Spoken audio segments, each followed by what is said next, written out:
All right, Nuggets fans, welcome into Pickaxe and Roll, brought to you by good friends here at Mile High Sports and FanDuel. I'm your host, Ryan Blackburn, at NBA Blackburn on Twitter, part of the Mile High Sports Podcast Network. I'm here. I'm not ready, but I'm doing my best here to discuss the Denver Nuggets and their loss last night to the Dallas Mavericks. Final score 131 to 130.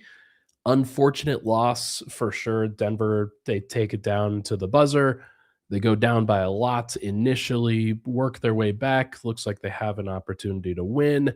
They get a shot to take the lead, and it rims in and out. And it really was in and out. Like, I know a lot of Nuggets fans were frustrated by that one, but for a variety of different reasons. The reason why I was frustrated was because I thought it was a great shot. I thought that was in. I thought that was a very good shot for Peyton Watson and would have been a really cool moment for his career.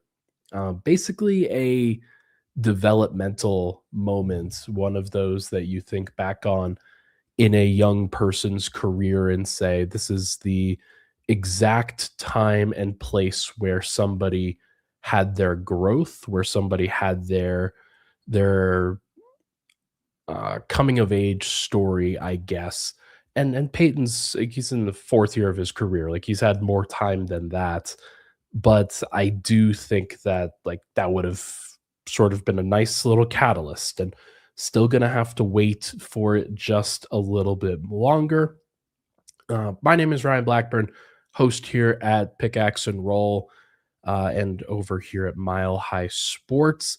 Thank you for tuning into the show. If you can hear it in my voice, I am still sick. I'm still trying to get over a pretty ugly. You don't want to know. I'm not going to go into many details, but it's just been miserable over here for these last few days. This is the first recording that I've been in front of the camera for in a while. For those that also check out my work at Locked On Nuggets, you haven't seen me over there in a while for the same reason. Cody's in here. Merry Christmas Eve to you, sir. My guy Jeff Morton is here. Pickaxe and Roll with Coffee McGee, aka Ryan Blackburn. Hope you get better soon, Ryan. Thank you, sir. I did see your message. I forgot to respond, and just the weakness in my brain has been showing forth over the course of these last few days. I cannot believe how dumb I have been over the course of these last 72 hours or so. Didn't think that was as possible as it's been, but hey, just sometimes you surprise even yourself. But it's been quite interesting to say the least. Roki says, did the refs screw us last night? I assume you're talking about the called shot clock violation as opposed to letting the play go and letting Denver get a fast break opportunity. I think David Adelman thinks so. Once the play was stopped, I personally would have rather see David Adelman call timeout. Like, okay, it happened. Things happen that way. Sometimes you have something go that you're not necessarily like, okay, it didn't go your way. Call didn't go your way. It is what it is. Call timeout, draw up a play. Although, if I'm going to be honest, like the play that Denver got, like I saw some people, and this is non-Nuggets fans talking. Like these are people that, like, their team struggled to generate good shots in the clutch. This fan was like, that was a great shot. It doesn't matter that it was for Peyton Watson as opposed to Nikola Jokic or Jamal Murray or I guess Tim Hardaway Jr., who was really hot in that game, but might have also missed the shot in the end. Like, he would have had about the same percentage from that corner as Peyton Watson, or maybe even less. Denver got a wide open shot. You can't really ask for much more in a clutch situation. And like, I know Christian Brown's been hesitant in those situations, but Nuggets fans, I think, have seen Christian Brown hit big shots in those kinds of situations before. Peyton Watson, the only way to get him to be in those situations is to like play him there, is to trust him in those times. So I don't find much fault with it, and we'll talk about all of it. But Really, there's a lot of other things to talk about. This show's gonna go relatively short. I'm probably gonna go 25 to 30 minutes, partially because I'm apparently supposed to go to, somebody's my family's Christmas Eve party.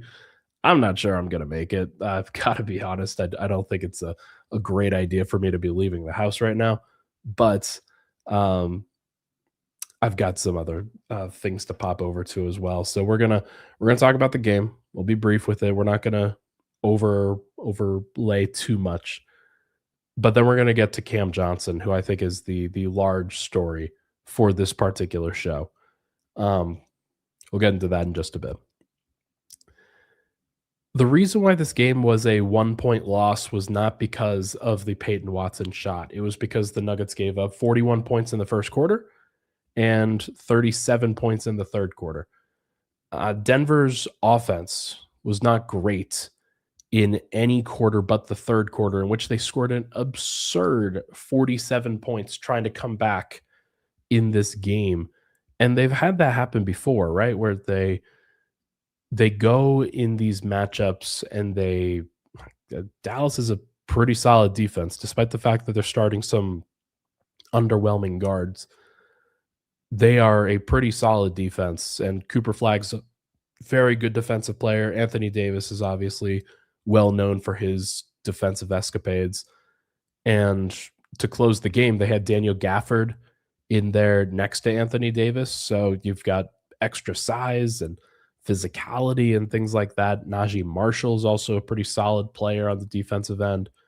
And you've got a front court that's pretty tough. And Jokic, for all of the skill that he has, like sometimes doesn't want to go challenge that on a consistent basis. And I thought he settled for the jumper a lot. And like, look, it's fine when you're making it. And he went 5 of 10. And so it's hard for me to be too critical. Jokic drew 0 free throws in this game. And I do not think that that was the ref's fault. I think that was more on Jokic and his decision making and his willingness to really get into the teeth of the defense. And so Denver had to play a different way. And so like they got hot from 3. Jokic, of course, did. Jamal Murray was very good in this game. He had 31 points and 14 assists. Jokic, for what it's worth, also had a very good game of 29 points, 14 assists, 7 rebounds. Weirdly, Murray and Jokic had very parallel stat lines. Just Jokic had a few steals and Murray had 4 more free throws and 1 fewer shot attempt, and that was basically the difference. But yeah, like those two did enough. And Tim Hardaway Jr. did enough coming off of the bench. He had 23 points, 8 of 13 from the field, 7 of 12 from 3, stepping up in place of Cam Johnson, who went down in the early fourth quarter. We'll get to him in a bit. And Spencer Jones, who only had 6 points in this game and was really, really struggling at various points. I'm surprised he didn't get back into the game, actually. With the injury that happened, the Nuggets decided to close with Bruce Brown, who was good, and his efficiency was very good, and he took advantage of some of the cuts. But Denver was, of course, undersized in a lot of these moments and probably needed somebody to guard Cooper Flag a little bit more.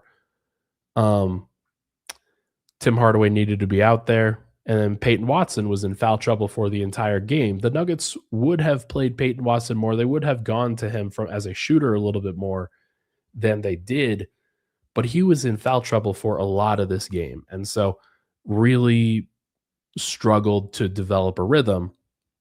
And if there's one like criticism of the fact that the Nuggets trusted P. Watt and Jokic trusted P. Watt in that situation, it's because he had not developed any sort of rhythm at all during this game. And like, I get that. I understand that you go to the hot hand sometimes. You want to really take advantage of the fact that some of these guys are in rhythm and in a pretty good place. But usually what happens in those situations is the defense overreacts to guard those guys, and they leave guys like Peyton Watson wide open, which is exactly what happened at the end of the game. Um, but like I said, the game wasn't won or lost just on that. It was the fact that Denver had got themselves down. They struggled out of the gates. They were working their way uphill the entire not even the entire time. That's the funny thing is that they would go down 10 to 15 points. There's the first cough of the video. Um, they'd go down 10 to 15 points, and then they'd string out this 10-0 run or 11-0 run or 14-0 run just to get back into the game and tie it up. And then Dallas would just string it back out again, and they'd put him back into a uncomfortable position, and then Denver would get back into it, and then vice versa. It would just keep happening that way.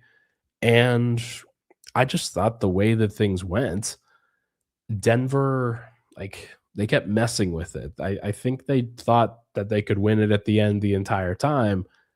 And then the choice that was made, it put the ball in Peyton Watson's hands, and like you live with it. I personally I do. I know a lot of Nuggets fans are very annoyed, but um, yeah, I think that the Nuggets are going to need to trust Peyton Watson on those kinds of shots. And part of it is the contract situation and the fact that they're probably going to need to try to re-sign him if they can. Part of it is the Cam Johnson situation. And now you don't know whether it's going to be a short-term thing or a long-term thing that Cam Johnson is sidelined for. You hope it's a short-term thing, but I think you got to start preparing for the worst. or actually, you don't really need to do anything until you figure out what the hell the MRI says. But like, I know I'm thinking about all situations, and that's not a super encouraging thing if you're a Nuggets fan. I'll say that.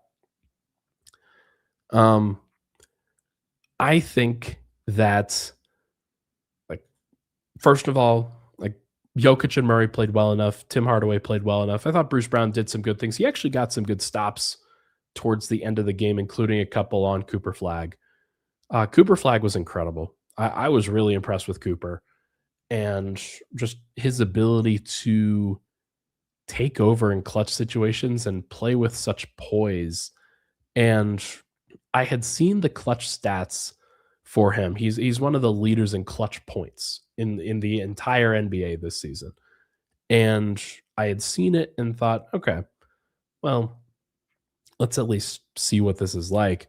Dude's making contested shots. Like sometimes he's generating open shots against Denver, but making a lot of contested shots too. And just taking them with confidence and playing really well and doing a lot of really impressive things. Um, I'm really impressed with Cooper Flag. That dude's going to be amazing for a long time. Um, Dallas better not trade him. Like I'll say that. I think they've probably learned their lesson. um, but Denver loses. Their 11 game home or 11 game road winning streak is dead. It's now gone. And it sucks because like it happened on the second night of a back-to-back after the Nuggets are at home. Then they have to pop over to Dallas, a west to east travel where the game starts at 6 after the previous game starts at 7. And then they have to go back. The schedule sucks. Like, is just so damn stupid the way that the Nuggets schedule has manifested. And like all of these schedules are so stupid. As somebody who, like, I used to work in a scheduling capacity for one of the internships I've done. We're scheduling out tournaments for youth events and things like that. It is really not that hard. The fact that it has become this difficult is only because the NBA is trying to add so many different layers to their schedule, trying to factor in, okay, well, we need the NBA finals to happen at this time. So we're going to work backwards. And then we need the game to start at this, or we need the schedule to start at this point. And oh, we need to have a whole bunch of breaks for the NBA Cup. The Nuggets just had so many breaks, like such a significantly long break for the NBA Cup. But then they had to go home, road, home, and then they're going to go on a 7-game road trip after that. Like, it's just absolutely horrible from a scheduling perspective. And that's not the reason the Nuggets lost the game, but it's also just another reason why they started off the game extremely slow. Then you think, why did the Nuggets go down 12-2? Why did they go down 41-27 at the break? It's because they were saving their energy after playing the night before and losing an hour going west to east. And like, it's just moronic shit. So I don't know. I get it. I understand when David Adelman complains about the schedule. I get it. I do. Like he understands that this all happens to other teams too, but it feels like it's happening to the Nuggets a lot lately. So is what it is. Okay. When we come back, I'll talk a little bit more about the pass and the decision and why trusting P-Watt is important. And then we're going to talk about Cam Johnson as well, what the loss for him potentially means for the Nuggets. We'll be right back here on Pickaxe and Roll. This podcast is brought to you by Delete Me. Delete Me makes it easy, quick, and safe to remove your personal data online at a time when surveillance and data breaches are common enough to make everyone feel vulnerable. Data brokers, they profit off of your data. It's a commodity. Anyone on the web can buy your private details. This can lead to identity theft, phishing attempts, and harassment. Have you ever been the victim of identity theft, harassment, doxing? If you haven't, you probably know someone who has. Delete Me can help. Take control of your data and keep your private life private by signing up for Delete Me. Now at a special discount for our listeners. Get 20% off your Delete Me plan when you go to deleteme.com/hit and use promo code HIT at checkout. The only way to get 20% off is to go to joindeleteme.com/HIT and enter code HIT at checkout. That's joindeleteme.com/HIT, code HIT. All right. We are back. Pickaxe and Roll, Ryan Blackburn here. Thank you so much for tuning into the show, folks. Hit that like button. Hit that subscribe button. Would really, really appreciate it. Let's touch briefly on Peyton Watson. I think that Peyton is going to be very important for the Nuggets. I think that regardless of Cam Johnson's health situation, regardless of his health situation, I think the Nuggets know that Peyton Watson and the growth that he has had so far this season, it is just extremely important for Peyton Watson to be a trustable player. When Aaron Gordon comes back, when Christian Brown comes back, you've got another couple of wings that you can go to in defensive situations. That's true. It makes it a little bit easier to stomach when Peyton Watson is not in the lineup or when he's not playing necessarily well. However, you obviously don't want to saddle Christian Brown or Aaron Gordon with the defensive responsibility that Peyton Watson usually carries every single night for Denver. He's often guarding the opposing team's best perimeter player. He's often like, or it's even their power forward or whoever. Like if it's Kevin Durant, then he's guarding Kevin Durant. It's not Spencer Jones when Peyton Watson is healthy. Peyton Watson is their guy. In a lot of these cases, they've put a lot of pressure on him. They expect a lot from him. And I think that that's a good thing. I think that they understand what his talent is, understand what it means to trust a guy like that. And I think that that's going to have to be an important thing for what they do going forward, especially if Cam Johnson is hurt. Peyton Watson before last night was shooting 56% from three in the corners. 56%. Was it the right call for Jokic to pass out of a floater? It was like a 7-foot, 8-foot contested floater. You had Daniel Gafford lurking in the background. Whether he would have been able to contest that shot or not, I don't really know. I think that Jokic has been blocked by Daniel Gafford before and recognizes, okay, it may not be the right call to try to shoot this contested shot if I can't get an offensive rebound. So he passed it out and kicked it out to a wide open shooter, and it just so happened to be P Watt.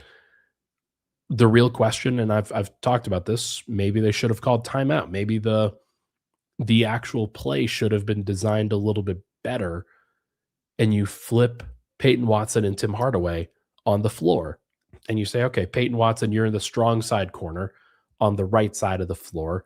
That's where Murray's dribbling over to. And if you help off of Peyton in the strong side corner, then he takes that shot and it's wide open as well. But if the defense does the same thing, then you've got Bruce Brown screening in for Tim Hardaway in the left corner, and he's wide open over there. So I don't know. I don't think that it's as easy as a lot of people seem to think that it was. Jokic is in the midst of 4 different people, and people are so used to Jokic making these split-second decisions and these tough as hell shots that, like, you don't really like, I think that Jokic probably saw something a little bit differently than the rest of you, and that's okay. Like, it's gonna be alright. I am not that frustrated by it. I actually think that it's the right call by Joker to trust a teammate in that situation. But if you, as Jokic, take the shot and make it, then great. And if you, as Jokic, miss the shots, then nobody really second guesses it. They'll call you a choker if you miss it. And like, look, sometimes you get that reputation if you miss too many shots at the end of the game. But fortunately, Jokic has made a lot of shots at the end of games and isn't somebody that misses those shots that often. So I just think that it's unfortunate. It's unfortunate the way that it panned out. Obviously, Nuggets fans would like to have seen that one go down. And the fact that it didn't um, is what it is. But yeah, like as Roki says here, see the vision in the playoffs. P Watt will make this kind of shot for a win. Trust me. And that's the hope. That's the hope that you go through these trials and tribulations in the regular season when the games don't really matter, in order for the ones that do matter in the playoffs to manifest. And like Peyton's gone through these times before. He hasn't really been trusted as a 3-point shooter, though. And his 3-pointer kind of disappeared in last year's playoffs. So actually, no, that's not true. He was so low volume in the playoffs last year as a 3-point shooter that it didn't really hit as like a spacing thing. Now he's taking them. Now he is taking them with consistency and like shooting a really high percentage and like taking more than he really has before. So I hope he continues to let it fly. This is one of those things that um this is one of those things that if Peyton lets it bother him and lets it distract him, then it could be bad. Hopefully that doesn't change his mentality. Hopefully it doesn't change his perspective. I don't know. We'll see what happens.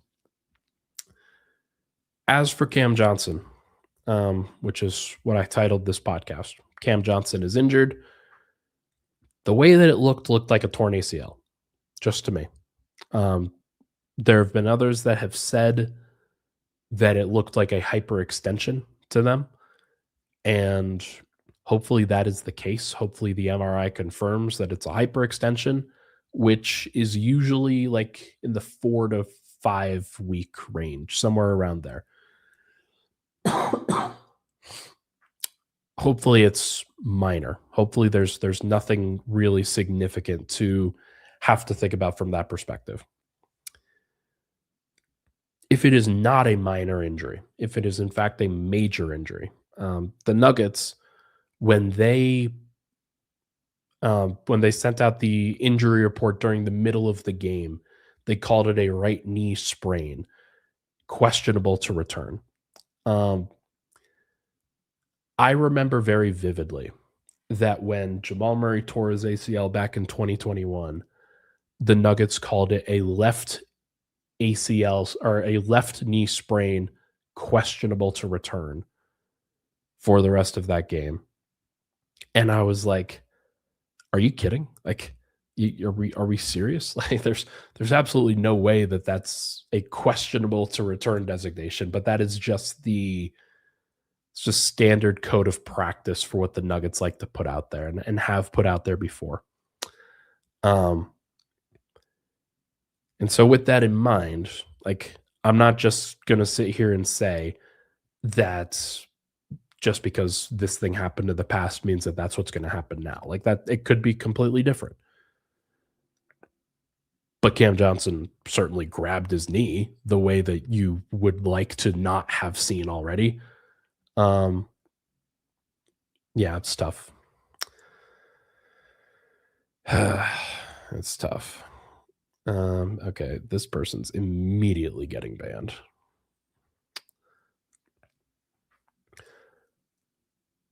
For what it's worth, I am not reporting that it is an ACL. Do not put this on me. I am not reporting that it is an ACL tear. I have no access to the MRI scan. Zero. Um, I'm speculating. Um, it's unfortunate, and I that's all I can do, and that's all anybody really can do from this case. The hope is that this comes out today as opposed to tomorrow on Christmas. Would be nice to see. Um, hopefully, a hyperextension rather than anything worse. I think that if it is a long term thing for Cam Johnson, if this is a long term injury, the Nuggets should probably be active on the trade market.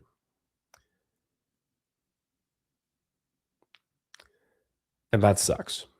That sucks because, like, they acquired Cam Johnson via trade and sought him out as a good candidate to become one of the players that they needed to win a championship with. Not needed, but like could be augmenting what they do. Obviously, Jokic, Murray, Aaron Gordon, the most important guys, and then Cam Johnson would be another piece of that. Somebody that they think, okay, has all of the skills necessary to augment some of the things that the Nuggets already do well. He knows when to get out of the way. He knows how to play defense. He knows how to play on and off the ball. He does a lot of positive things. And he was making progress. Like there's no two ways about it. I know that he had been having a kind of rough game up until that point, but he had been making some progress for the Nuggets. And I remember putting out a graphic on one of the shorts that I did that was like, okay, yeah, first 11 games for Cam Johnson were pretty rough, but the next 15 or 14 were really good. And he had been making significant progress and then had shot 6 of 6 from 3 in that game against Utah. So he had been making a significant case to be able to really step forward and be somebody that could help Denver win a championship among other people in this deeper Nuggets rotation when everybody's fully healthy. Um, that being said, if he's out for the entire year, I don't think Denver can wait that long for getting help. I think they need to make a move. And whether that's trading Cam Johnson's contract itself or something smaller, the Nuggets will have to decide for themselves. And like, I'll wait on that speculation until we actually get our medical report. Um, I think that's important. I'm not going to put the cart before the horse on that one. I'm going to have another show on December 26th. So make sure to tune in for that one. We'll definitely know more by then. Um, yeah, I think that Denver in this case would be pretty tough. They'd be pretty hard pressed to find much of an upgrade in that situation. They don't have any first round picks to trade. They have some young players, but I don't know. We'll see. Real one says, Ryan, we heard from Swipa. It's ACL. You may have heard Swipa say that. I am literally watching a text thread of him saying, I think it's going to be a couple months. So I promise I know what Swipa is saying better than you do. I promise it. Yeah, ain't no way, dog. Either way, Peyton Watson becomes more important. Spencer Jones and converting his contract becomes more important. And after that, Denver will be a little bit more aggressive on either the trade or free agency or buyout markets. And we'll see what they can do. I'm curious to see how they handle it. Obviously, obviously you would like to see Denver not like have to worry about this. Hopefully it's a hyperextension. He's out for a month and you figure it out. That'd be okay. Like, it would suck to not be fully healthy, but it is what it is. Okay. Folks, I think that's going to do it. Before we get out of here, let's go over some odds from FanDuel for the games tomorrow. Christmas slate. According to FanDuel, Cavs are actually, no, Knicks are 6-point favorites in the morning game. The Thunder are 9.5-point favorites at home, despite the fact that they've lost to the Spurs twice in a row. Thunder are 9.5-point favorites. I actually think I would take the Thunder based off of the way that these games have gone. Why did the Thunder and Spurs play yesterday when like they were going to play on Christmas? That's so weird. It's very, very weird. Warriors are 8-point favorites versus the Mavericks. Not sure why. The Mavericks, I think, are pretty good. I think that they could actually win that game. Lakers are 3.5-point underdogs at home versus the Rockets. And the Nuggets are 3.5-point favorites at home versus the Timberwolves. Not sure how it's going to go. T-Wolves have been figuring some stuff out.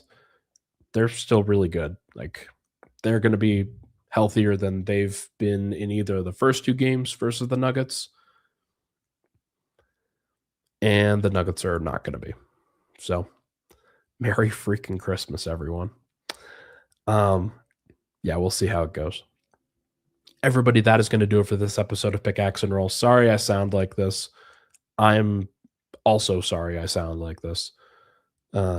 It sucks. It really does suck. So hopefully we can get through it. Ryan he'll sound way healthier going forward and can kick this cough and kick this.